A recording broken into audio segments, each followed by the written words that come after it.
Welcome to the Worrier podcast, recorded live at the Red Corner Gym with Danny G and Tony Summers.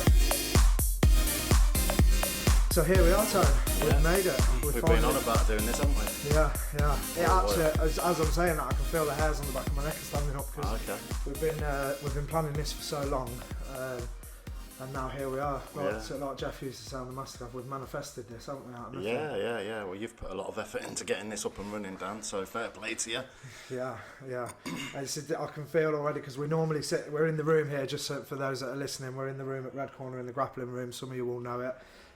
It's actually a perfect space for recording a podcast because it's all padded out, so it's pretty much like a recording studio. Yeah, it's like a padded cell, isn't it? But when we do these, I think people need to be aware that you might hear noise in the background. Yeah. Because it is a gym.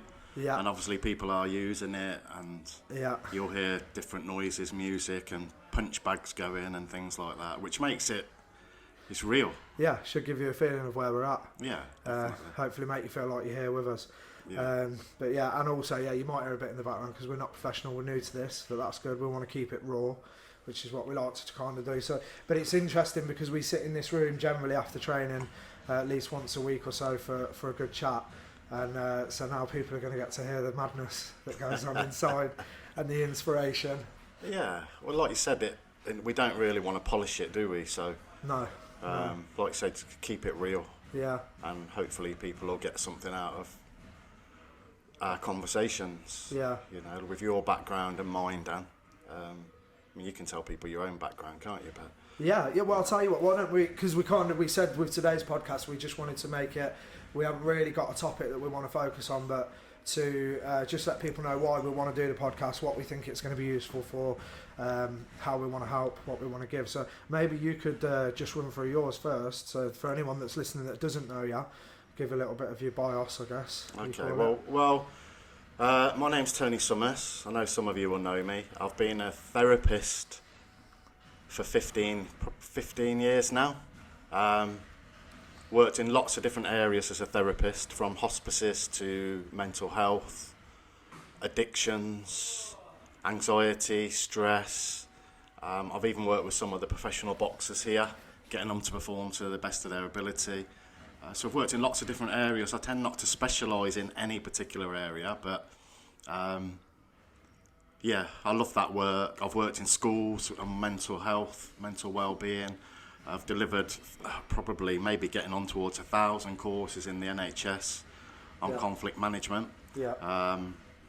Doctors, nurses, done courses on resiliency, stress management in business.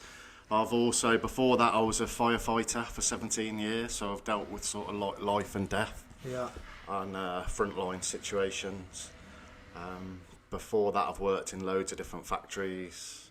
I'm also a 6-dan martial artist. Got a few different black belts. I still teach people. I like to do the physical stuff and the psychological with people, so quite often I get a lot of guys and a few women as well coming in that I want to train but also talk. So we can do the personal development stuff while they're training as well, which I find works quite well. I was going to say that if you had to sum up in a sentence what you do, because like you say you mix the physical with the mental, how would you sum it up? What would you describe it as? Wow. We were talking about it the other day, like using the physical. We like to use the physical to access the spiritual or the mental, if you like. I guess in some ways. I remember talking to Jeff Thompson about this, and he was saying it's about almost realigning people. Realigning people physically, psychologically and spiritually, because I do believe in a spiritual aspect. I do believe in a soul, and finding that spark in people, even the darkest people, trying to find that spark. I'm working in prisons next month with some being told they normally chuck me in at the deep end with these people, so but I like to find that spark in people. That's for me, that's what it's about, and showing people, almost sometimes taking people out of dark places, and people are depressed. The biggest thing I've found is that a lot of people, and sometimes this pops up for me as well, as the feeling of not being good enough. And that affects people in so many different ways. and actually getting people to see that they are good enough and where's this not good enough feeling from. Yeah. And once people realise that they are good enough, that's life-changing stuff. Yeah. It can take a bit of time sometimes, and a lot of practice. Yeah. But so for me, that's what I do. I mean, I don't think I've put it into one word or even one sentence, but it's quite hard to put into. It's a big topic. Yeah, there's a lot there to cover. But it is about, you know, realigning people and getting people to realise their full potential, because most people don't realise their full potential. And fear is a big part of that, Dan. Yeah. You know, fear is something that I've known my whole life in different ways. And, you know, I love helping people to overcome their fears. Yeah, yeah. And like I said, realise their potential then, whatever that is. Yeah, whatever that means to them. Yeah, yeah. yeah. And what about you, Dan? Your background? Yeah. Well, I'm a guy with a MacBook and a couple of microphones that decided it's... Well, no, actually, yeah, so I'm being self-deprecating now. So, yeah, my name's Danny Grundy. Some of you, again, will know me. Probably the first few listeners, I'm guessing, are going to be people that we know. For those of you that don't know me, I live in Coventry here with Tony, and I train reasonably regularly at Red Corner Gym. That's how we kind of met each other. Actually, no, we met each other differently, but we can come on to that later. Yeah. But, so I run my own business. I run a skip hire company, and... I'm a father with 2 kids, and I'm just generally a normal bloke trying to find his way through the maze of growing up and being a father, being a man in this world, what that means, the emotions that come up with that, and how we kind of fit comfortably into life, really, which I guess is how our paths have... This is basically what we spend a lot of time talking about, isn't it? You know, how we navigate the ins and outs and the ups and downs of life. So... Yeah, so that's me really. There probably is more stuff. I've got a bit of a background with addictions, and I was for a time a trainee counsellor, which I'm not fully qualified. I've got a level 2, I think. I've just got to do it if I want to be fully qualified. Do my level 3. So that was an interesting journey doing the counselling. So I guess you could say I should be a good listener, which should make me a good podcaster. But yeah, so that's me really. But you've done a lot of... Sometimes it's easier to talk other people about you, isn't it? Yeah. There was a thing there about you said you live with me. I just want to make it clear, Danny doesn't live with me. We live in the same city. No, we live in the same city. Yeah. But is that just so I know? Is that off the card? That's not being offered. No, but I think one of the things I find fascinating about you, Dan, there's lots of things. You've done loads of work on yourself through the addictions and stuff like that. I think that's why we have such deep conversations, you know, because you've done so much work on yourself, especially without sound patronising. I'm always saying it to you for you know, you're a few years younger than me, and for somebody at that age to have done so much work on themselves, I think is really impressive. Because as you get older, you tend to do a lot more work on yourself, I think. Yeah. I have anyway, and most people around me start to do that. Not everybody, but a lot of people. Yeah. You start wondering why we're here, what's the purpose of life, and that type of thing. Well, yeah, I mean, we were talking about that yesterday as well in one of our private conversations, and I think maybe there's an element of that in the younger years. I know certainly for me it can feel like, you know, I've got one of my daughters is 7 and the other one's 13, and you know, between that and work and everything, there isn't really a lot of time to do a lot of soul searching unless you really create the time. So I wonder if there's an element of when kids leave home, you know, that then they're left with this. People often talk about being left with a void, don't they? And maybe that can bring up some questions and why people do tend to go a little bit soul searching later on in life. I don't know what you think about that. You know, well, I think that's true, and I think, you know, there's a theory about the stages of life, which can be quite disheartening in some ways when you start looking into the stages of life, because you realise that what you're doing is pretty much the same as everybody else. We all like to think that we're different, and in some ways we are. I guess everybody's unique, but I always say to people, you'd be surprised at how similar we all are as well. Yeah. It's like sometimes you see these young guys and they're trying to, you know, in their fancy cars and stuff, and all trying to be individual, which I get. I'm smiling because I'm thinking about myself. But they've all got the same type of cars and stuff. So it's a bit like that with the stages of life. You know, there's different stages that how we behave. Teenagers tend to start pushing that. Well, it's 0 to 7. Yeah. Which is a massive age, because it's when we learn they call it the imprint stage, which is when we learn most of our values and beliefs. Yeah. You know, so when people are looking at changing their values and beliefs, you're looking at going back to that age 0 to 7. Yeah. And most of our values and beliefs we're not even aware of. Yeah. Then you've got, I mean, I'm going through this quite quick, but you've got teenage years. Yeah. Where teenagers quite often start to rebel against their parents. They want to become independent, so they push their parents away. But what they do is they tend to replace their parents with sort of, you know, their own friends and gangs and things like that, which is quite an interesting concept when you look at it. So they're just replacing their parents with somebody else. Then, like you say, you have the stages where you're settling down, and you know, then you're getting older. You get midlife crisis. 30s, early 40s, where people start to, again, quite often it can be subconscious, where people are looking at the first half of their life, and maybe they're not happy, and they decide that they want the second half to be different. That's why people go off and, you know, they might have affairs or go out and buy big cars. We hear the term midlife crisis, but often I'll hear people say that, and when they tell me what they're doing, I think, well, it sounds like you've been in crisis.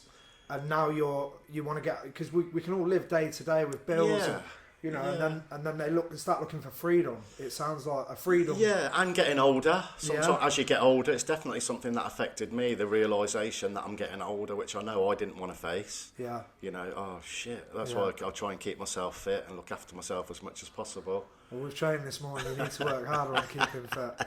We both do. Yeah, that's hard. My legs are killing now. I know. But and then old people. If you look at old people, quite often a lot of old people want to tell you about their stories. And they want to, you know, and again, that's a way of passing things on. Again, subconsciously, they're getting towards the end of their lives, or even consciously, and they want to pass on everything that they've learned.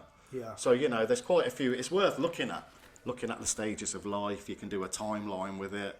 It's interesting, but it might make you think, excuse my language here, but we're keeping this real. Oh shit, I'm just going through the same stages as everybody else. You know, but when you realise that, you can work with it. You know? I think one of the things that come up when you first started saying that is, you said we're all living the same life. You know, we look around and we all trying to striving for individuality, but when we really look, we're all kind of doing the same stuff, and that's where this crisis comes from, or can come from. But it reminded me of, we did a seminar once, and I remember our good friend Paul Regan saying, if we all chucked our problems in a pile in the middle of the room, we'd look at everybody else's and we'd rush to take our own problems back.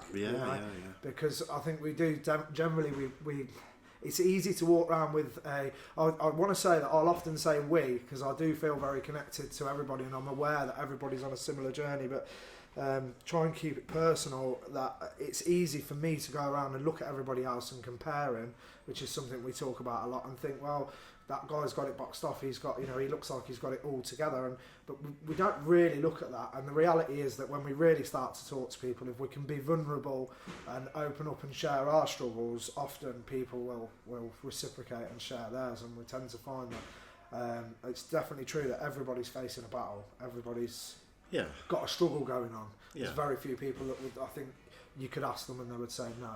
I mean, obviously you with the therapy, you come across a lot of this. Yeah, from all ranges, from, you know, I work with people from all walks of life, doctors, nurses, people high up in factory, all sorts of people really. And do you find the same sorts of... Yeah, they've all got the same stuff going on.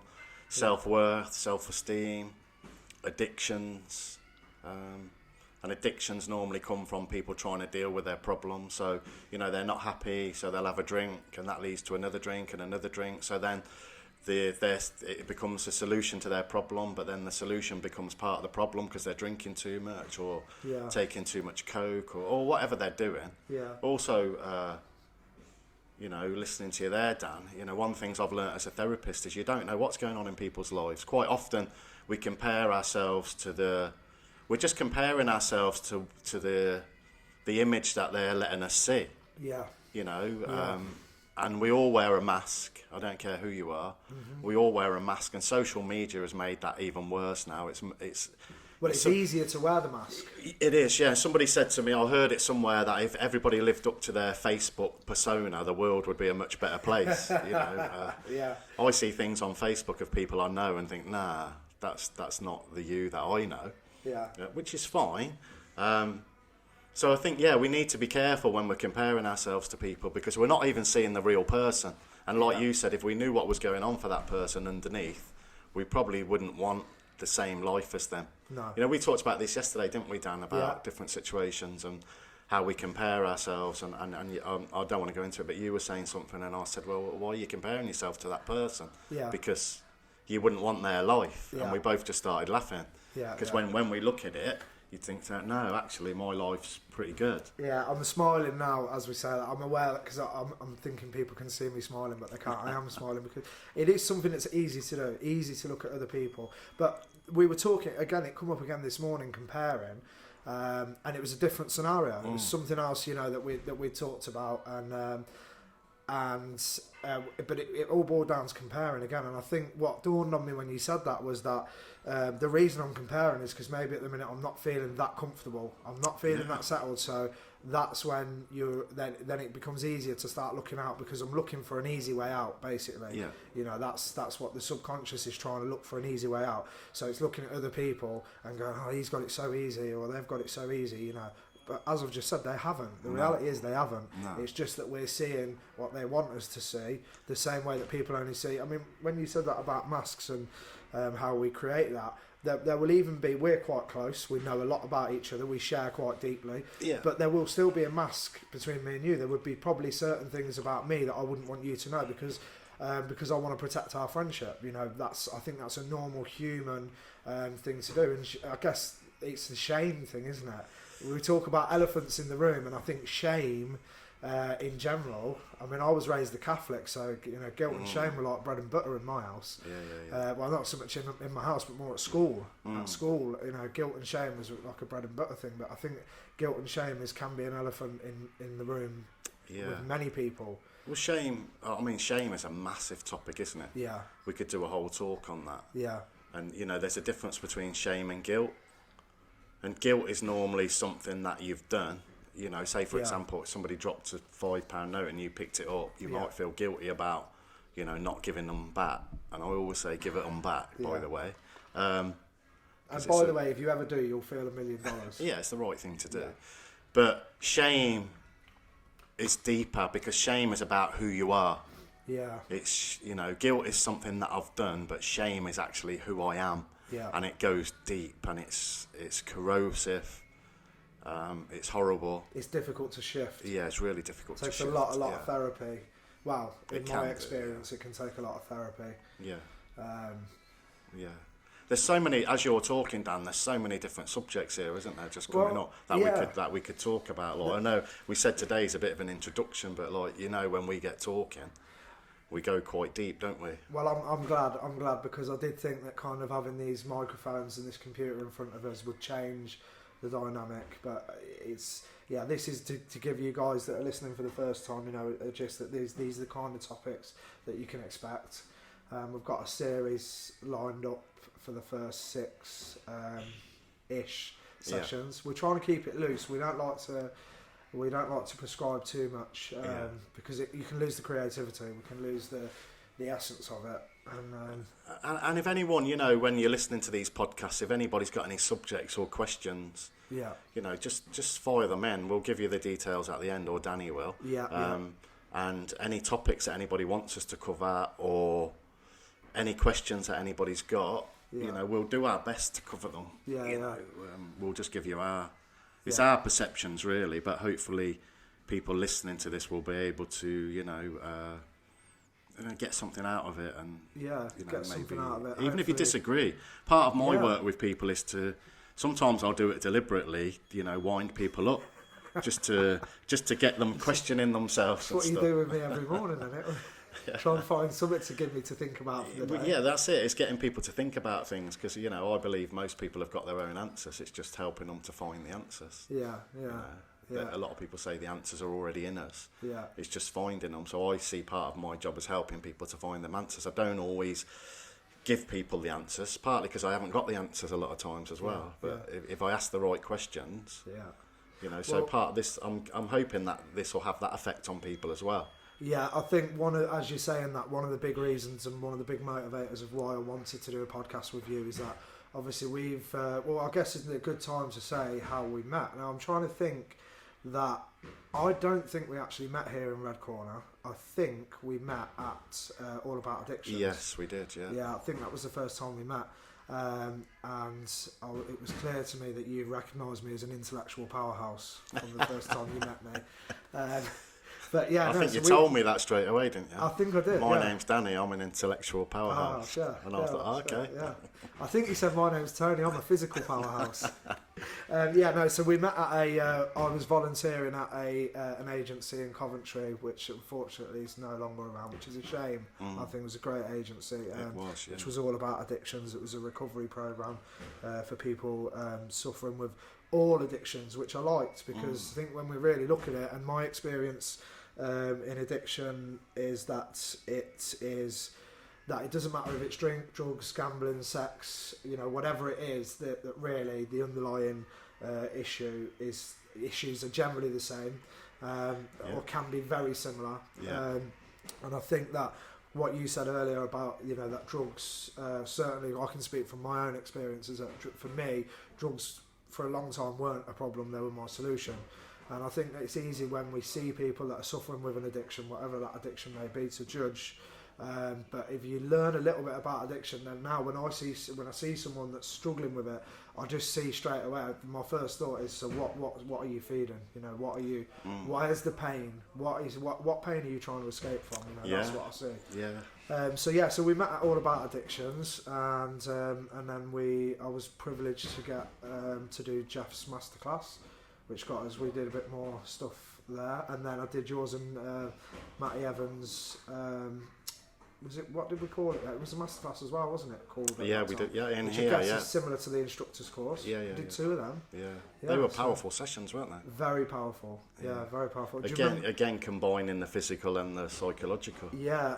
I mean, do you remember we? I think it was a 6-month session, once a month. That's right. And then the last one was a life story. Yeah, that's right. Yeah. Which was interesting because. It was interesting because a lot of the guys that come were big, powerful, physical guys, and the thing they were most scared of, the thing they least wanted to do, was to give the life story and talk in front of. But by that point, by 6 months in, we were all very close, weren't we? Yeah, they were really powerful courses. I mean, I've done similar courses where I've just got people to actually come in and tell their story. Yeah. Which again, I can't explain. I mean, group stuff is amazing. People try and avoid it, and it's scary to talk in a group. Yeah. But people often ask me what's more powerful, one-to-one or group, and it's definitely group for me. The one-to-one stuff's powerful. Yeah. And group doesn't work for everybody, but pretty much I'd say 90% of people I've ever known work in a group come away going, wow. Yeah. Because once one person sort of opens up, and that's normally you, Danny, because you're really good at that. Yeah. You're good at, you don't mind making yourself vulnerable, which is brilliant. I know when I'm running groups, if you're in there, it's good for me to have you there, because you quite often lead the way, which takes a bit of courage. Yeah. Well, it's vulnerability, isn't it? If one person can be vulnerable, vulnerability is contagious, because it's like saying it's okay. Like it kind of shows people that you're not going to die. It's not going to be the end of the world if you share something. No. I mean, we have to do it carefully and safely. Yeah, and I discovered that for years and years I was hiding my vulnerability underneath the physical stuff, the training, the martial arts, the fighting, the tattoos. And I realised it was on a course in Ireland once, actually. I can't even remember making the decision, but I started to share my vulnerabilities, and I seen the whole room melt. Yeah. And I thought, I'm here to do a physical self-defense. They've brought this guy over from England to show them some top, physical self. And I'm talking about vulnerabilities, but the whole room melted. Yeah. And I've been over to Ireland so many times since. They said I'm the only one they've ever invited back. I was going to say, you're the only one they invite back year on year. Yeah, I'm going next month actually to do a course on ego, which is another fascinating subject. But you mentioned earlier, Danny, about these big physical guys on the course, but again, I've found with a lot of the physical stuff, it's just a mask. Yeah. It's another mask. Yeah. I used to work at Coventry University on the counselling team there, and I found working with the students used to fascinate me, especially when I got a student in who was studying psychology or something like that. You know, they're doing degrees in psychology. Yeah. And they would go, it was almost like they'd think, oh, right, I'm going to go for a challenge here and go and challenge one of the counsellors. Yeah. And they'd come in and they'd just for an hour just go off on all the theories that they knew and stuff like that. and I'd be thinking, why are you here? Well, I used to do that with my therapist when I was doing the counselling. Oh, did you? We had compulsory, we had to do therapy as part of the course, and the amount of times where she'd have to stop me and say, yeah, I know that's what the books say, I know that's what Jung says, but what do you say? Yeah. But again, that was their mask. Yeah. So in that academic world, you know, sometimes they would put on a really academic mask. But in the physical world, quite often I've realised that, and I don't want to offend anybody here, this is about being honest for me, but quite often, you know, these guys getting bigger and bigger and bigger and tougher and tougher and tougher. It's their mask. Yeah. And their mask, they're defending against the bit that we've just been talking about, which is the vulnerable bit. Yeah. But to make it clear, they maybe don't know they're doing that. I think most people don't realise that they're doing it. Yeah. And that's okay. Like I say, I'm not having a go at anyone. Yeah. I get it. And I've done it myself. But I've found that vulnerable bit that we're talking about is really where the power is. It's that little child inside us, that little boy, that little girl. Yeah. And that's where the power is. That's the bit that we cut off. But if we can reconnect with that, you know, that's really powerful. Yeah. Well, the thing is that, like, one of the so as I was saying, one of the reasons I wanted to do a podcast with you is because I'm guessing now. I mean, I don't know exactly. I'd say probably known each other a little bit under 10 years, something like that now. Maybe, It doesn't really matter how long, but the one of the reasons why I wanted to do the podcast is we've spent about 3 months now training regularly together every morning, and I've got to know. Well, I haven't actually I don't feel I've got to know you deeper. I think I've just. I've brought you into my inner circle because we all have them circles. We put people in circles. Yeah. And I think that it's dawned on me how much when I first met you, the first few years that I knew you, I mean, I'd be nervous to even phone you because I'd feel like I'm taking up your precious time. I had you on this pedestal of, like, you know, this guy that's done so much, therapist, and, you know, all this sort of stuff. So I felt you weren't unapproachable, but I didn't feel worthy of your time. And I've noticed that when often people will see we're in a photo together or stuff, and they'll say to me, oh, you're friends with Tony, and it's like they've got this idea. So I really hope that the podcast will give people an opportunity to get to know both of us better, but especially to get to know you better. You know, you look uncomfortable as I'm saying. Yeah, that. well, I am because I don't. You think you are. I don't see it that. Don't see it that Yeah. way. You know, I know sometimes other people see it that way, but I don't. Yeah. I don't see myself that way. No.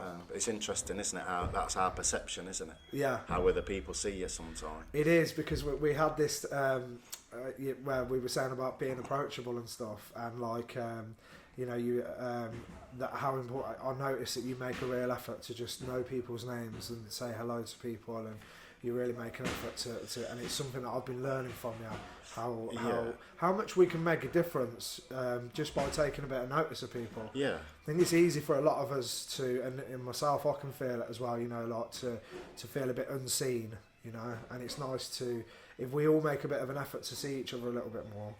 Yeah, I mean, to be fair, I'm I'm terrible with people's names, but I always, you're right, I think it's just to say hello to people and smile is just, I don't know, for a lot of people that's just, it seems like a simple thing, but I'm always surprised at how many people don't do it. Yeah. You know, I teach stuff in the NHS and it's mainly conflict management and avoiding conflict, and one of the first things I say to them, you know, when you meet somebody, believe it or not, you've got 3 seconds. They're going to judge you within 3 seconds. It's pretty much instant. Scary. Yeah? Yeah. And, you know, there was in the NHS, there's a famous thing going around now. It's called Hello, My Name Is. Right. And that came about by a woman called Katie Granger, who was a doctor. And she was diagnosed with terminal cancer. She died now. I think she died last year, about 18 months ago. But she said, you know, she's a doctor, and she said when she was in hospital and she was diagnosed with cancer, the consultant who gave her the news, she broke down, and he or she just walked away and left her because they couldn't deal with the emotion. Yeah. But she also said she couldn't believe how few of the staff ever came up. You know, she's in hospital, she's dying of cancer. How few of the staff ever came up and said hello and what their names were. She said not all of them. Yeah. You know, and I've been in hospital myself and met them, and most of the people I'm meeting there in the NHS are brilliant. But you do get, you know, there are people in there that just because you're a doctor or a nurse, it doesn't mean you've got great people skills. Yeah. So again, it's about letting these people know, look, you've got 3 seconds from the time you meet somebody, they're going to judge you. Yeah. And it's really, for me, it's really important. I always say to them, a smile costs nothing. Yeah. And just to smile at somebody and say hello, straight away they're judging you. But I think the thing, there's a couple of things that are popping out for me, and one of them is that like I said, so this idea that you don't see that sometimes people may put you on a pedestal. I mean, you're very, you know, you're marketed online. You know, you've got your Face Your Fears group. Is it Embrace Your Fears? Embrace Your Fears. Yeah. You know, and so, but you don't see it that way, and I think that that's the important thing, is that because we don't recognise our own worth, we don't realise how much just remembering someone's name, saying hello to someone, or making that extra effort to give them a bit of time. Because we don't realise our own value, we don't realise how much that can be of value to someone that we meet or we see regularly, or we know. That's a good Do you know point. what I mean? Yeah. On the name thing, one of the ones that because I used to be terrible with names, I don't know if this will help anyone, but I found one of the great ways is that when I meet someone, to try to repeat the name a couple of times. So if I was meeting you, I might say, "Oh, it's nice to meet you, Tony. Where are you from, Tony?" And try not to be too robotic with it, but if you can, in your first few questions, just a couple of times, just drop their name, and it helps me to remember. And you just got to be careful you don't come across creepy. Hello, Tony. And association as well, isn't it? They say if you can associate the name with something, you'll remember it. Yeah. And it's sometimes, again, I'm guilty of this. Sometimes I know the techniques, but I don't always practice don't always them. apply them now. And, you know, that's one that I don't apply, to be honest. I do forget people's names, and I have to go to people, what's Glenn? You know, if I'm in the gym, Glenn, what's that guy's name over there? He just said hello to me. Yeah. But, again, it doesn't stop me from saying hello to people you know, just smiling, how you getting on, or something like that. I've definitely found as well that if I am in a situation where I've forgotten someone's name, just being genuine with it and being, I'm really sorry, I'm not very good with names and I've forgotten your first name. You know that, and just try with a smile, and often people understand because it's a common thing. But an interesting thing is, like, if we think about dominance hierarchies, you can almost guarantee. I can almost guarantee if somebody came to visit me, taxman, council official or something, and says my name's Andrew Whitaker, I'll remember his name because he can be a threat to me. And I think that, like, when we meet people, like you said, in the first 3 seconds they're going to judge you. I think one of the things that we don't realise we're doing, we're constantly judging people as whether they're above us or below us, and this is a touchy subject. Nobody really wants to talk about this because we all want to say that we're you know, we look at other people as equal, but the reality is that we do that. I certainly do that, but I've learned over the years and through doing work on myself that when I'm judging people, whether I judge them as above me or below me, all I'm actually doing is disconnecting myself. Because the minute, if I judge them as below me, then they've got nothing to offer me, so why give them my time? Really. I'm making this quite harsh, but this can be the reality of how the human psyche can work. And if I'm judging them as above me, it's, they're better than me, why would they want to hear from me? A bit like I used to be with you, where I wouldn't want to phone you and stuff like that. So when you look at it that way, kind of, people often look at judging people as below you as being detrimental, but I think that judging people as being above you can be as detrimental, because it's just another form of disconnection. It's just another excuse for me to isolate and disconnect. I think as you're talking there, Dan, what I'm getting, because I like to bring everything back to the self. Here we go. And you're judging yourself. Of course. Because you're placing you're placing yourself somewhere, aren't you? Of course. So when you judge other people, it's important to remember you're also judging yourself. And then we've talked a few times, haven't we? And you see it a lot in gyms. I mean, I love this gym. It's one of my favorite. I call it my second home, the Red Corner. But even in here, sometimes you'll see ego come out in different ways, and the alpha male syndrome. We've talked about that a few times, haven't we? And how, you know, quite often in houses, you know, when it's like a mum and a dad, and I know not all houses are like that. But the dad's normally the alpha male, and I see it's something I watch out for a lot. It always makes me smile. So I've got friends that like to be the alpha male. They don't even know they're doing it. But it's always, if we get two alpha males together, you go on a night out or something, and you get two. That's a car crash to watch. It can. Definitely. But I think, again, it's one of those things to me. If you know that theory, and you know about alpha male, and you know how it works, you don't have to play that game. No. But you have to know you have to know it, and you have to know what's going on. Like I've got friends that like to be the alpha male, and it always makes me smile because I just stand back and almost in a way it sounds patronising. I don't tell them this, but I let them be the alpha male. Okay, whatever. Yeah. You know, which almost sounds like me being the alpha male in a different way, doesn't it? Well, it's a kind of taking control in a way, but it's taking personal control. Yeah, rather which than is taking different. control Yeah, of the that's a good situation. point, Yeah. But I think, you know, there's so many, they say that 90% of our thoughts are unconscious. Right. So the alpha male stuff is going on quite often going on at an unconscious level. But once you make it conscious, then you can start working on it. You know, hang on, am I going into my alpha male role again here? Or seeing someone else in their alpha male role? Do I want to buy into that? Yeah. Is it, you know, we can talk about ego here as well, but is their ego tapping into my ego, and we've got two clashes here, two egos clashing, or two alpha males is not good. Yeah. You know, so again, you know, for me, that's why I like to study a lot of theory, because once I know the theory and I understand it, it's applying it, isn't it? I think there's an element, isn't there, that we fear the things that we don't understand. Yeah. So if we can expand the knowledge, expand the thinking, expand the understanding, then it takes a lot of the fear out of these situations in life and that. Definitely. But like you were saying, because obviously we are here in Red Corner, I don't know if the microphones will be picked. We can hear people punching bags quite. In fact, we've got Troy James is out there. I know that's Troy's voice, and I feel for that bag. Feel sorry for that bag out there. The guys are getting ready for camp again now, aren't they? Hopefully got some. I think they're in coming camp. up. Yeah, They're in Troy's camp, fighting in Glasgow in a few weeks. Yeah, so yeah, we are here at Red Corner, and like you said, there's very little ego here. Yeah. I mean, Red Corner. I had first come into Red Corner about probably a month or two before All About Addictions, before meeting you at All About Addictions. I remember I'd gone to, because I know Troy anyway, we grew up together. Okay. And I was very heavy. I was touching on 19.5 stone, and I'm like 5'8", I guess. So I was very heavy. And I remember going to Troy's house and saying, "Look, I really want to do something about this." And he was the only person I knew that was in great shape. Yeah. So I think that's kind of the way I think as well. I didn't go to someone who was just. I went to the person that I could see that was at the top of their game. Yeah, you know, and he is. Asked them for advice, and he said, "Get yourself down Red Corner." I remember coming in here, meeting Glenn, and saying to him, "I just want to go in there, just on your running machines and on your cardio bikes and that." I didn't even probably know what cardio was, and that's it. I'm never going to go in the ring. I'm never going to put any gloves on. So just leave me alone, and let me be the fat kid in the corner. And within probably 6 or 8 weeks, I was within 6 months, I was on the masterclass, punching harder than I ever had in my life, and probably punching harder than a lot of the population ever will in their whole life. And I was in the ring, and we were sparring, and we're doing all sorts of things. But the reason is because of how safe it is here. It was so safe for me. Now that's not going to be everybody's journey if they want to come down here and try Red Corner out. But it is, I think, the lack of ego. It was somewhere I could feel very safe. And we were saying yesterday about ego, you know, and you break it down, it's like edging God out. And there we go. For those of you that are listening to the podcast, there's the God bomb that's been dropped now. That's going to get dropped quite a bit.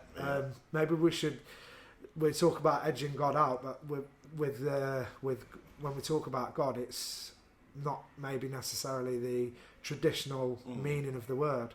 Yeah, it's like they say in AA and NA, isn't it? About higher power. Yeah. So it's whatever it is for you, really. Yeah. I like to talk about soul. I haven't got a problem talking about, you know, God for me, but it's not. I think that's been misinterpreted and used to control people and, you know, a power thing. So it's whatever it means for you, really. Yeah, I think for me, one of the best ways that I can describe my problem with the word God, and it is only the word God, is that if we put 10 people in a room and say God, or even all the people that are listening to this podcast, when I say God, everybody's got a light bulb that goes off in their head for what that means to them. But actually, if you ask most of them people, where does that image of God come from? Most of it's been given by someone else. Very few people have taken the time to find their own higher power. And I like to break the God word down into good, orderly direction. You know, that's what it means to me. You know, and I think that if you believe in the idea of a God, then He would want you to move in a good, orderly direction, and that's all He would probably ask of you. Nothing more, nothing less. Yeah. So coming back to Red Corner, there's no ego, and so kind of that easing God out is like, you know, it's a safe place, it's a comfortable place, it's somewhere where you can be a bit like, it reminds me of therapy, because it's somewhere where you can be challenged, but to a point that that it's doable, it's achievable. And it is scary, but you will get supported and you will be held, you know, and you will be kind of walked through that journey. Somebody will walk you through it. Yeah. Like you said, I mean, this place is pretty, I was going to say unique, but I mean, there's not many places. I haven't been in many places like it. I've had women bring their kids here and stuff and say they can't. A mate of mine used to come here, he lives over here now, but a guy from Ireland, and he was saying, I've never been in a gym like it. Yeah. And I said, what do you mean? He goes, I've never been in a gym before where people come up and talk to you. He goes, everyone's so friendly. Yeah. And I sort of like took it for granted because I've always trained here. But going back to what you were saying, Dan, I really like that, because you're in a position there where you're uncomfortable and you reached a point, maybe a painful point, where you wanted to do something about your weight, but you had the courage. And I think that's what a lot of this is about, isn't it? That's what I'd like people to get out of this podcast, you know, having the courage, because you've got to step through that door. Yeah. And then you said, like, you know, when I step through the door, I just want to be the fat kid in the corner on the running machines. But you've stepped through the door, and you have to step through that door. And when you step through the door, you don't know what's on the other side. But I guarantee you, it's going to open lots of other doors for you. You step through one, then another door opens, and another door, and another door. But unless you step up to that door, and fear will stop you stepping up to that door. Yeah. It just will. Yeah. But once you step up, fear will make your world shrink. Yeah. It'll keep you where you are in crap relationships, crap jobs. That's what it does. You know, in your addiction, whatever it does. But if you can step up to that door like you did, you know, look where it's taking you. Look at all the doors it's opened. Look at all the people you've met. Well, even just sitting here now doing this podcast, all of that one interaction with Troy has led all the things that have happened along the way, leading right to this moment. Yeah. You know, I don't want to get too deep, but that's what we were talking about this yesterday. That this moment is all there ever was and all there ever will be. And all, you know, so the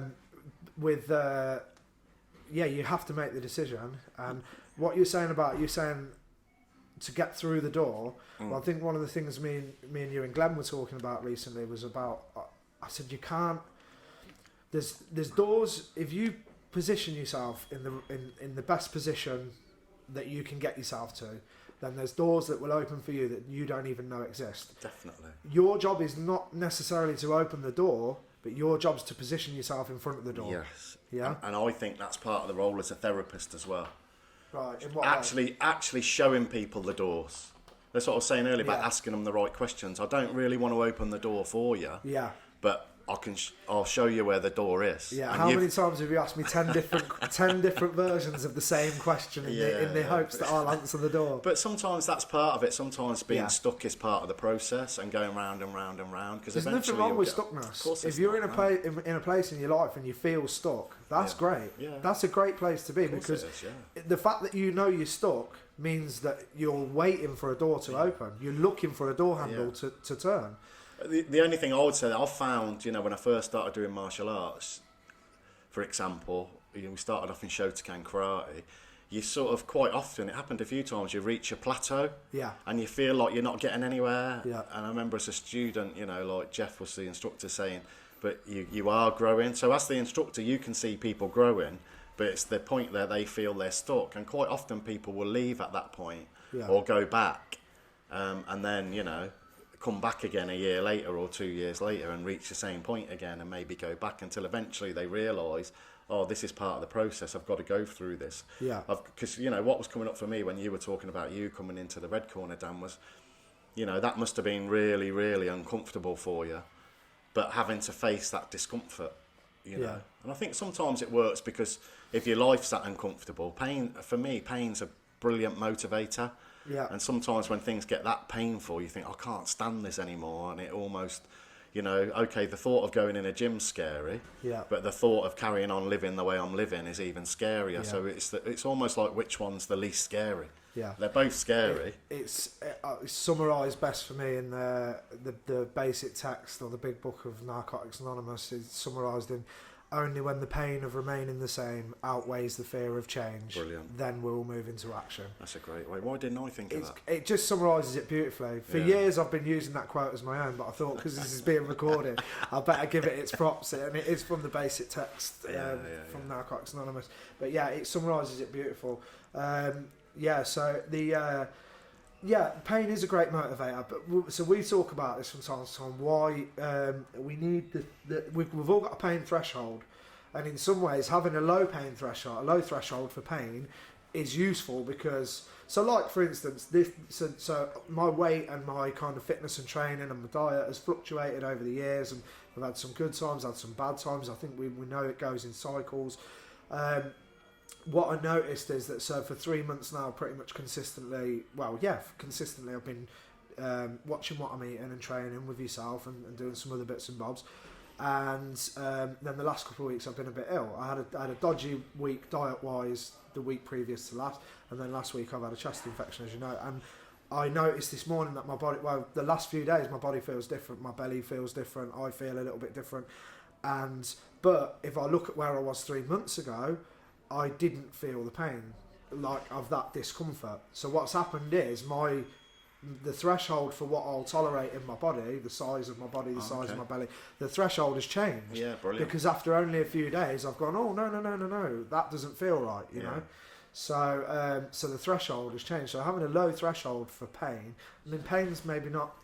There could be a more useful word, but I can't think of one off the top of my head. But having a low threshold for pain can be useful to make you move quicker. If you can tolerate a lot of pain, and I think I've had periods in my life where I could have got off the train 10 stops earlier, instead of going into that pit of despair. But I just didn't know. I wasn't able to recognise that this pain is only going to increase and increase unless I do something about it. Yeah. So it's almost like a muscle, you know, self-improvement and taking action is like a muscle that the more you work it, the easier it gets to recognise when it needs work and to activate that muscle. Yeah. That makes sense. Makes perfect sense, yeah. And I know what you're saying about maybe pain. I mean, they say, don't they, a lot of the big life coaches were motivated by pain and pleasure. Unfortunately, most people are motivated by pain. Yeah, I was going to say, I'm not sure that we're motivated by pleasure. I think some people are. I think pleasure's the better motivator. I would say that pain can be pleasurable. To some people, yeah. Oh, definitely, yeah. And I think it's getting... What's that saying? I say it to people sometimes, and it applies to me as well. You're comfortable in your discomfort. Yeah. So it's uncomfortable, but you're used to it. Well, it's a discomfort that you know. Yeah, that's it. It's like home. It's like sitting on your comfy sofa at home. Yeah. You know, it's a discomfort that you know. Yeah, and that's one of the, you know, if we look at fear, I've come back in a circle again to fear. Yeah. One of our biggest fears, you know, you got death, and you go through a list of fears, public speaking and that. But for me, one of our biggest fears is uncertainty. Yeah. You know, people as human beings, we don't like uncertainty. You know, we don't like change. We like to think we know what's going to happen next, which if you think about it is quite ironic because we really don't. You know, we don't know when we walk out of here today, bang, anything could happen. Yeah. You don't know. You don't know when we step outside this door who's going to be in it. Anything could happen. Yeah. But as human beings, we don't like to admit that, so we try and create... This is where, one of the theories, eating disorders, obsessive, compulsive disorders... Because people can't control their emotions, so they focus on the things that they can control, like putting the ornaments in the right place, washing their hands, that type of thing. But, you know, a lot of it comes down to me for that uncertainty. Yeah. So people are scared, you know, for whatever reason, and there's 101 reasons, but people don't like uncertainty. Yeah. I noticed starting this today... No, I know, and I was just saying, starting this today, there was a bit of uncertainty, weren't there, where it's going to go. Like you said, the hairs on the back of my neck are standing up and stuff. Yeah. But the thing is, why I'm smiling and cutting in is because we talk about uncertainty regularly, and we know the only thing that is certain is uncertainty. Yeah, it's ironic. It's the only thing that's certain is uncertainty, and yet it's the thing that we don't want, and it's inevitable. Everything is transient. It's constantly changing. We're constantly changing. The planet's constantly changing. Relationships are constantly changing. I mean, I had this conversation with someone just a couple of days ago that who we are now, like me and you could be best of friends now, okay? But in 3 months' time, I could be, or you could be, unrecognisable to me. And we see this happen. We know this happens, but something in us doesn't want to believe that that's possible. But it is possible. And we go through, we talked about stages of life earlier, but people change, and life circumstances change. And so don't be surprised if you meet someone that you got on like a house on fire last year. If you meet them, this year and there's nothing there, don't be surprised, because it is all changed. Now, it doesn't always go in a negative way. You may go to a restaurant and try, I don't know, maybe you don't like liver, and somebody persuades you to try the liver at this restaurant, and it's the best meal you've had in your life, because you change, your taste buds change. A different chef cooks it. Things change. Things can go in a downward trajectory, but things can also go in an upward trajectory. So then you realise that the possibilities are endless. Yeah, and I think that happens in a lot of relationships as well, doesn't it? A couple might meet in their early 20s and in their early 40s. I hear this a lot from my wife. You've changed so much. You're not the man that I met. And yeah, You're thinking, thank God. Yeah, thank God. Yeah, but I don't think she realises she's changed as well. But people change. And that's why quite often relationships break up as well, because people don't realise that they change. Yeah. I was thinking as well, I don't know where it came into my head, Danny, when you were talking then, it's about change. Only Fools and Horses. Yeah. Who was the guy who used to sweep the roads? Trigger, yeah. And there was a scene in Only Fools and Horses, I thought it was brilliant. He came in the pub with his brush. And he said, I've had this brush, I can't remember the exact, but he said, I've had this brush, for 15 years. Same brush. He goes, I've changed the brush head 10 times and I've changed the handle 15 times, but it's still the same brush. Just thought, wow, what a great little line. But that happens in life, doesn't it? I haven't changed. Yeah. I'm still the same person. Of course you're not. You're not the same person as you were 20 years ago. Yeah. You can't be. Yeah. And if you think you are, I think in a way it's quite sad. Yeah. So. But if you take that metaphor to the next level, the brush hasn't changed because the brush does still do the same job. But that's like us. So you have probably changed from who you were 20 years ago, but your children will still see you as the same person. Yeah. They'll still, because you still do the same job. You still. Yeah, and I guess if we're going deep with it, we could tie this into values and stuff. So if you go back to what we said near the beginning. We learn our values and our beliefs at that imprint stage 0 to 7. So quite often that bit of us won't change. Yeah. Our beliefs and our values quite often will stay the same. Values are what you live your life by. So quite often they can be reprogrammed. Yes. I think they're difficult. The first thing, again, is awareness. You've got to be aware of what your values are. I did a really good goal-setting exercise, Jordan Peterson's one. He's good. We were talking about 12. There's a really good book there if anybody wants to check it out. It's 12 Rules for Life. Yeah. Really interesting ideas. I did one of his goal-setting exercises on his website, and the first thing they do is they get you to write about... one of the things they ask you to do is to write about... who you admire and what qualities you admire in them, and then they identify them back to you as the things that you value, and then it's like tying up. So I value these qualities, and then they kind of ask you, can you identify them in your life? Now I know you do similar stuff like that, because you've got an online course as well. That's going to be. Is it out now, or is it going to be coming soon? Or? Well, it's ready to go, the Worrier, but I want to bring it into some practical stuff as well. I'm really excited about that. Getting it going. I am as well. Yeah. And on the subject of Worrier, that's probably going to end up. We think that's going to be the title of this podcast as well. That's right. Yeah. We didn't say that at the start. So can I just say, Dan, the reasons that I've called it Worriers, because I've realised throughout my life and working with, like I say, from people from, I don't know, I've probably worked with thousands of people now, in all sorts, from near death, people that have lost children, people that are going to lose children, all sorts, suicide. I've realised that there's different parts of our personality. Yeah. And for me, the worrier bit of our personality is the bit that keeps us small and keeps us scared. It's almost like the child that I was talking about. Yeah. I've tried to break it down and make it really simple. And the worrier bit that we've all got is the bit that will take us forward. And, we've all got that as well. And on this course, I want people to become... And when we do these talks as well, Dan, I want people to become more aware of those separate bits. Yeah. and accept them, because there's like we said, you said it earlier, there's an elephant in the room, and we've all got these parts, even though we try to deny them. So we've mentioned it, you've just mentioned it a few times, Dan, which is really good. For me, acceptance is massive on so many different levels. Self-acceptance and awareness as well, really important, and I'm talking about self-awareness here, as well as in my self-defense stuff, I'm always teaching people to be aware of what's going on around them. But this is what we say though, with the self-defense stuff, and like with defense, with awareness and avoidance. I mean, if I say awareness and avoidance, we're familiar with that. For those that don't know, so with the real combat system, the very first kind of tenet is awareness and avoidance, in that order. If you're not aware, you can't avoid. So that might be a situation in a pub where you get a feeling, and you're aware that there's a dodgy feeling, or you're in a supermarket, you're aware there's a dodgy feeling. First port of call is avoidance.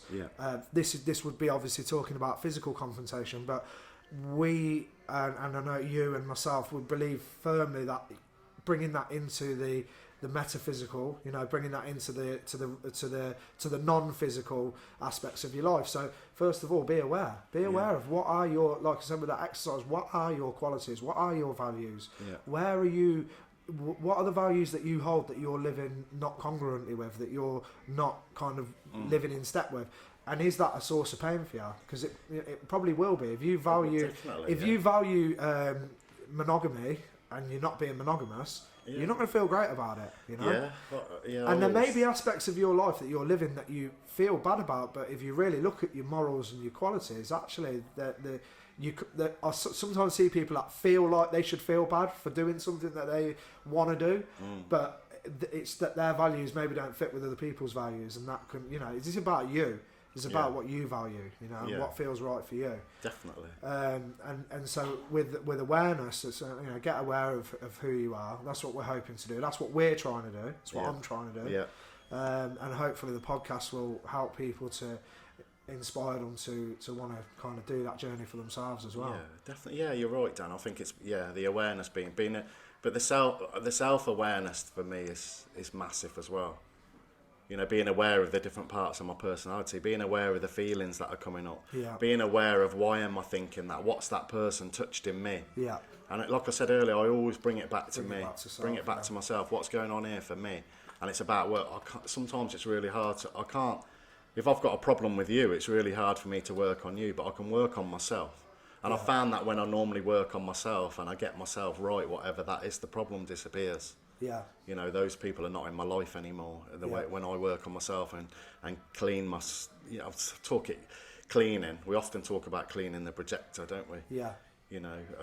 Quite often, the analogy we use is that if you've got a projector and you project a picture onto a wall, quite often if the picture's not very good, people will go and mess about with the wall and try and sort the wall out. Where really you need to bring it back to the projector and start cleaning the lens, which is about clean the shit off the lens. Clean the shit off the lens, which is about cleaning yourself. When I say cleaning yourself, that's what I mean. And cleaning your thought patterns, being aware of them, accepting them. One of the things that's helped me massively in life is, I think it was a guy called Dr. Peck, The Road Less Travelled. And pretty much at the beginning of that book, at the beginning of that book, he said life's hard. And it's like, okay, and that just hit me, and I just thought, again, accepting. If I accept that life's hard, it actually gets a bit easier. But when I think life shouldn't be hard, but it is, that's when it's a problem. Well, again, that comes back to me with the comparing. Start thinking my life shouldn't be hard. Start looking at other people and going, well, his life looks easy. They're not having a hard life. I want to be like them. With that, I think that's the first kind of tenet of Buddhism. Is that not what the Buddha said? The first thing, life is hard. Something. Basically, get used to it. Get used to it. Get one of the things we're talking about, comfort and discomfort. Get used to the discomfort. Lean into the discomfort. Lean into the fear. And like when I'm aware as I'm saying that, my inner voice is saying, "Oh yeah, oh yeah, you're gonna do that, are you? Are you gonna go out now and go and tackle that tax return that you don't want to do, or whatever it is?" So the good thing about this stuff when we talk about it is that as we're trying to share this message with other people, we're also, as I'm saying it to you, I'm saying it to me too. You know, Definitely, and that kind of brings me on with the prayer. You know, prayer and meditation, something that we're kind of trying to, you know, you do.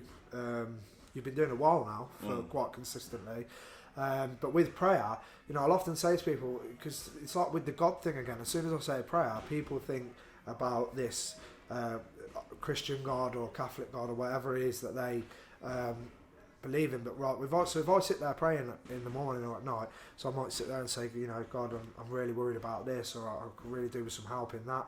Who am I really praying to?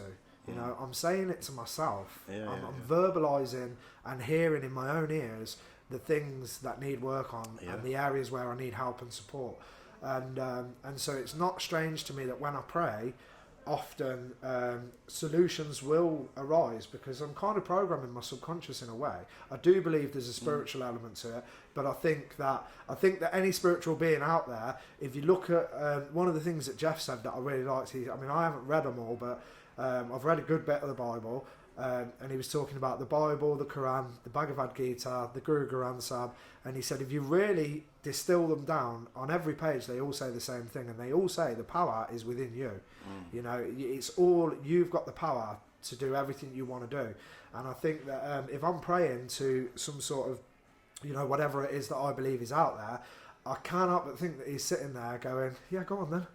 You can do it. I've got your back. You know, I'll support you, but you go and do it. You know. It's funny you said that, Dan, because when you were saying about, you know, leaning into the fear and that, and then laughing and about the stuff that you're not leaning into, like your tax returns, I was thinking, but what about all the stuff that you have lent into? Yeah, of course. Yeah. Well, the inner voice generally doesn't want to be supportive. It wants to criticise. I get that, and I also think for me, you know, I think this is where sometimes we get mixed up. I know I used to, but for me, prayer is meditation. Yeah, it's that they're the same. Yeah, you know. Well, I often used to hear people say that prayer is, what is it? Prayer is asking for God's help, and meditation is listening for the answer. Okay. So I quite like that. I thought that's, you know, but yeah, I agree with what you're saying. That. Yeah. Yeah. So when you do, just for those out there that are wondering, when you do, what is your kind of practice? What you? Well, the most powerful practice, and I was doing it here on the way here this morning. It's basically gratitude. Yeah. I just, you know, I'm using, again, you know, I'm mindful that people might not like this, but I use the word God. It's the way I was brought up as a Catholic as well. Yeah. And a Christian, even though I don't go to church or anything. For me, you know, I just thank God for my life, thank God for my kids, thank God for my house, thank God for my car. I'm driving here thanking God for the roads, blah, blah. And it sounds a bit weird, but actually, you know, that doing that gratitude stuff just makes me feel and I realise what a good life I've got. Yeah. You know, and I haven't got lots of money, and I haven't got a big car, and I haven't got a big house, but I've got all the things I have got I'm really grateful for. Yeah. And, you know, I love it. And I've been in situations, again, as a therapist. I did it a couple of weekends ago, working with about I don't know how many people there, a lot of people. But all the people there had either lost children to this horrible disease. It's called Niemann Pitt. Yeah. Or there was a lot of people there with very young babies and that were going to lose them. Yeah. And it just made me realise what's important in life. Yeah. And it ain't most of the bullshit that we think's important. Yeah. It's just about being alive and being grateful for what we've got. You know, so... Yeah. And that brought that again, you know, that for me that was a gift. Yeah. Just realising, because for a few days I didn't really care about anything. Yeah. You know, I was a bit numb to it all. So it's just the little things stop mattering. The little things and they don't matter. All the things we attach to don't really matter. Yeah. And so, you know, like you were saying to me, that's my prayers in the morning. Just actually being grateful for everything that I've got. Yeah. My kids, the fact that I can breathe. Yeah. You know, some people can't. Some people struggle to breathe. Yeah. The fact that I can see. I can hear. Yeah. You know, I'm healthy. I'm in the gym. We're training.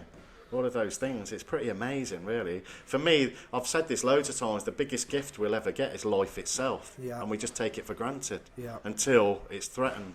Yeah. Until you're going to lose it, or one of your kids is going to lose it, or someone close to you, and then you realise just how precious it is. Yeah. Yeah. So that's it. that for me, that's part of my prayer, really. Yeah. That's my most powerful prayer. cultivate an attitude of gratitude. Definitely, yeah. Yeah, because it does have to be cultivated. We talked about this yesterday. Yeah. You have to cultivate this.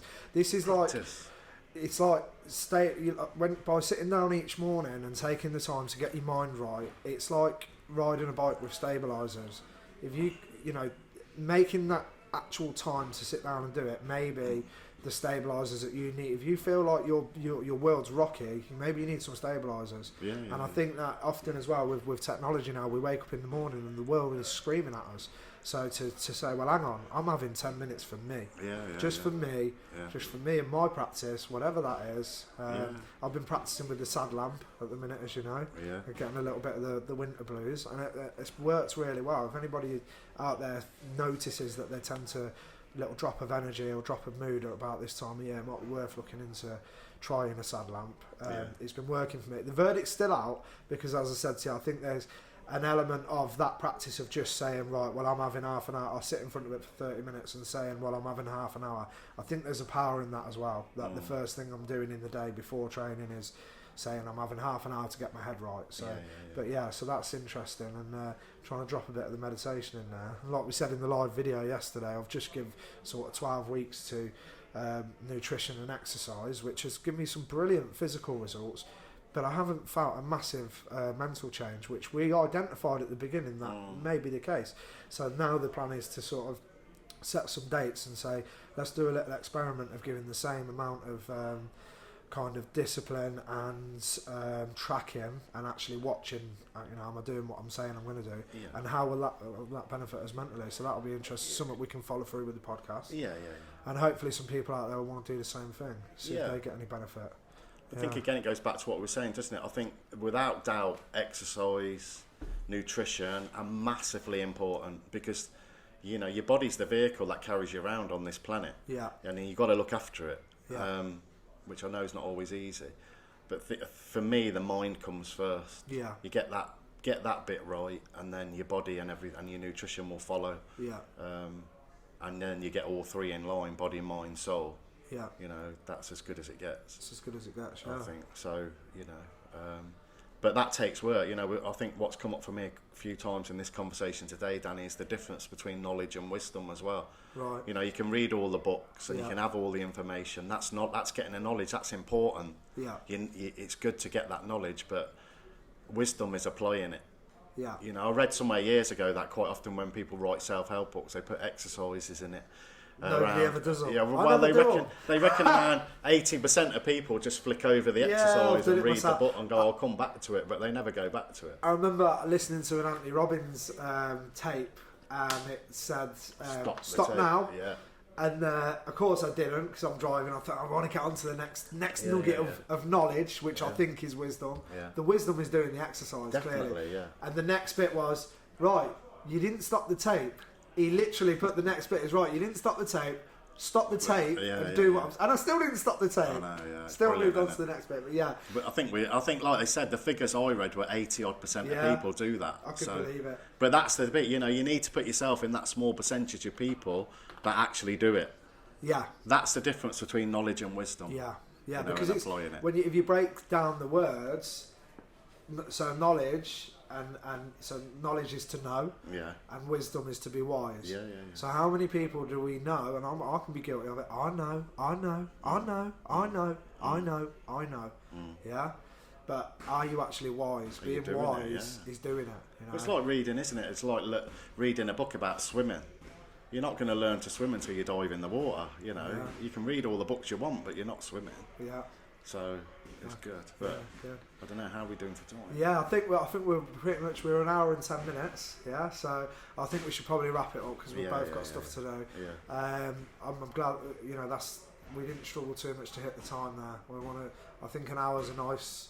I didn't want a short form podcast. I want it long form. Gives us time to let ideas formulate.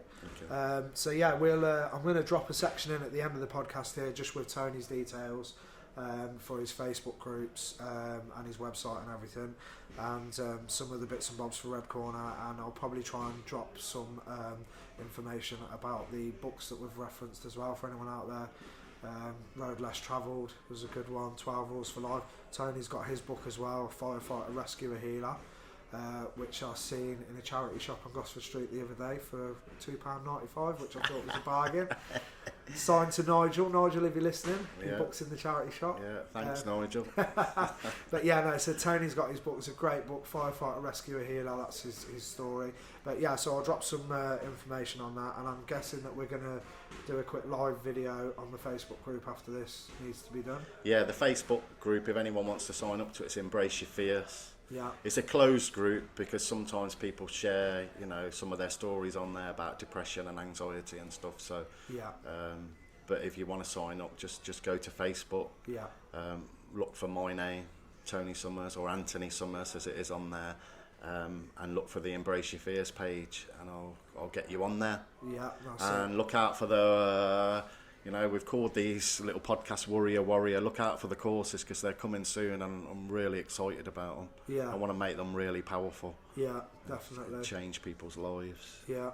And if you want to find me, you can find me on Facebook. My Facebook name is Danny G, so that's DANNY, and then capital G double E. And if you want to get me on Instagram, it's Danny G again, Danny G Instagram. So it's Danny G STRAGRAM. So, but again, when we post these in the website, you'll be able to see that anyway. So, thanks for listening. Thanks for listening to the Worrier podcast. Yeah, thanks everybody. Thanks for your time, Tony. Yeah, thanks Danny. It's been a pleasure as always. Yeah, and we'll see you on the next episode. Yeah, thanks everybody. Cheers. Enjoy the rest of your day. Bye.